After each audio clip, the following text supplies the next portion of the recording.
That kind of boldness, that kind of sense of a mission in life where nobody's going to stop you. Get rich or die trying, as he said, had incredible impact on me.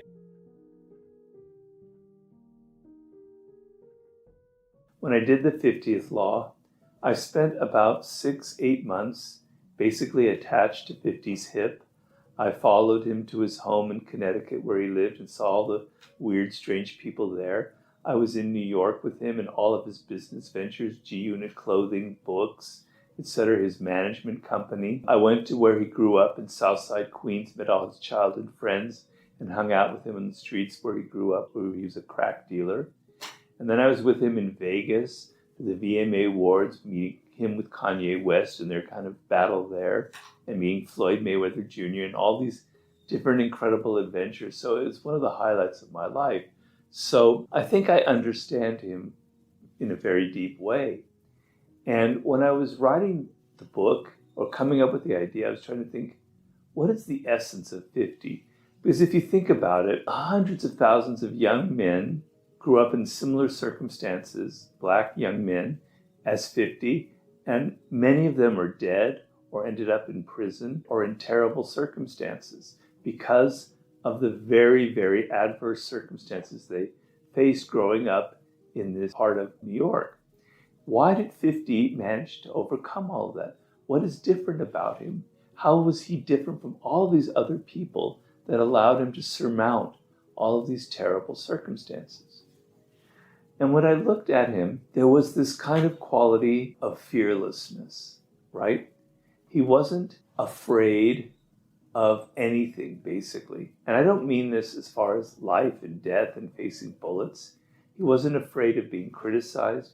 He wasn't afraid of going against other people. He wasn't afraid of offending.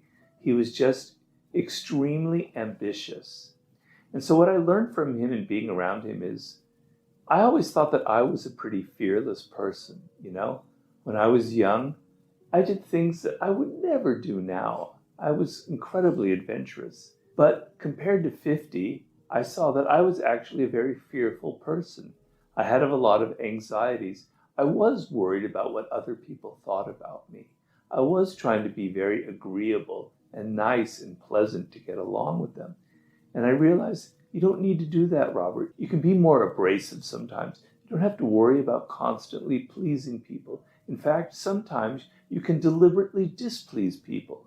Who cares? If you don't like me, if you're not on my vibe, if you don't respect my books, geh gesund, as we say in Yiddish. Go away, I don't care. That's your thing, right? So being bolder, not caring about what people think about you, is probably the most important lesson I carried away from 50. I remember seeing him in meetings. He was very, very powerful in meetings. He hardly ever talked. And he explained to me it was his strategy. He was very conscious of this. He let everybody else talk, and he made them think, does 50 actually like what I'm saying? I feel kind of insecure. I don't know whether I'm pleasing him or not. And then if he didn't like a deal, he would walk away, or he would not be committal.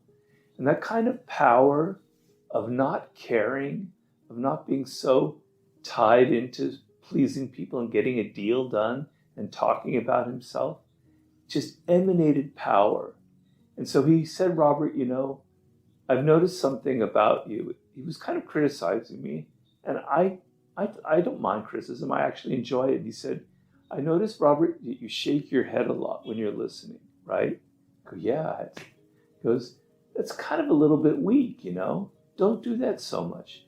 Okay, 50, and I've learned that. Now when I'm on phone calls with him, I make damn well sure I don't shake my head. But even in general, I stop doing that when people are talking. You can do it a little bit, but it starts to make you seem like the most important thing is agreeing with them, right? I learned not to be so afraid of taking risks, of doing things that are different and bold and offending people, which was a lesson.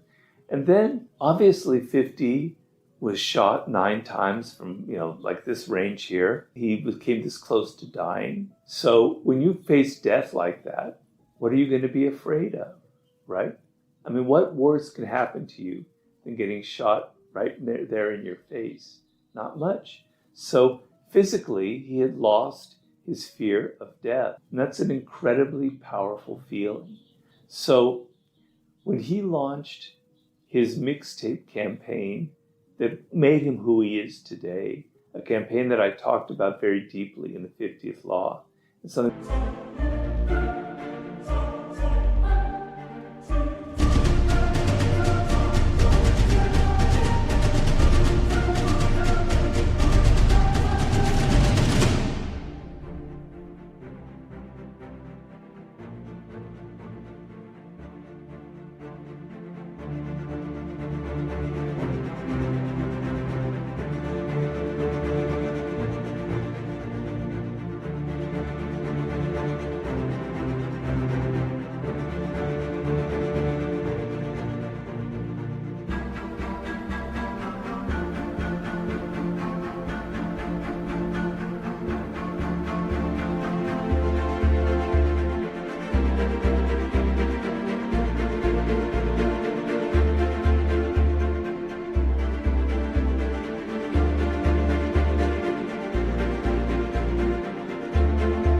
that I found incredibly impressive.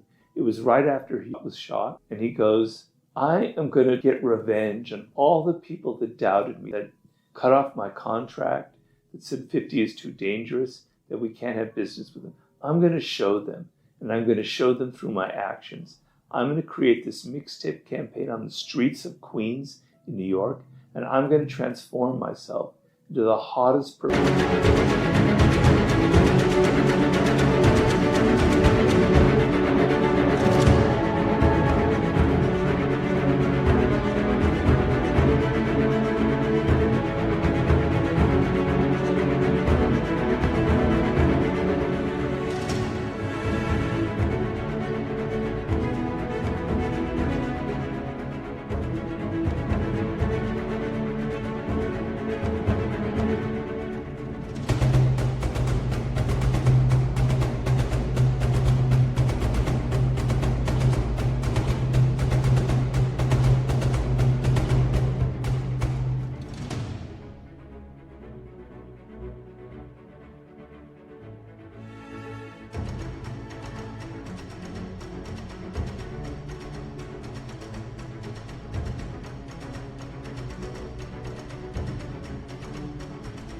Performer in the country, perhaps in the world. I'm going to get the attention, which he ended up doing, of Eminem. It's going to transform my life. Well, that kind of boldness, that kind of sense of a mission in life where nobody's going to stop you, where I have an ambition and it's get rich or die trying, as he said, had an incredible impact on me as well, right?